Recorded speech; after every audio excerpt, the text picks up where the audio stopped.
তাকান ভালো করে, আমি সচরাচর কথা বলি না, এদিকে তাকান। ঈমান আনতে হলে প্রথম কাজ করা লাগবে, তাগুত ছেড়ে দিতে হবে। ওদের দাড়ি পাল্লা ন্যায় ইনসাফের প্রতীক, এটা ওরা কোরআন থেকে নিয়েছে। সূরা হাদীদের 25 নম্বর আয়াতে আল্লাহ দাড়ি পাল্লা নামে একটা মার্কায় দিয়ে দিয়েছেন। এদিকে তাকান ভালো করে, আমি সচরাচর কথা বলি না, এদিকে তাকান। লাকাদ আরসালনা রাসূলানা বিল বাইনাতি ওয়া আনজালনা মা'হুমুল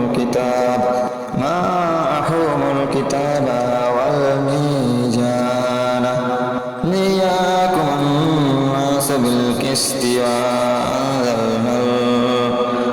আনজালনাল হাদিদা ফীহি বা'সুন শাদীদুন ওয়া মানাফি'ু লিন-নাস লিয়া'লামাল্লাহু মান ইয়ানশুরুহু ওয়া রাসূলুহু বিল-গায়বি ইন্নাল্লাহা কাবিয়্যুন আযীজ।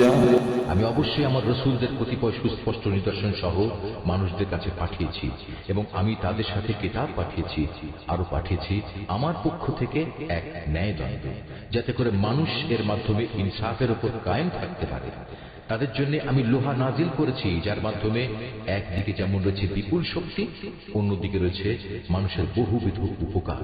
এই সব কিছুর উদ্দেশ্য হচ্ছে এর মাধ্যমে আল্লাহ তাআলা জেনে নিতে চান কে আল্লাহ তাআলা ও তার রাসূলকে না দেখেও সাহায্য করতে এগিয়ে আসে। বস্তুত আল্লাহ তাআলা প্রচন্ড শক্তিমান ও মহা পরাক্রমশালী।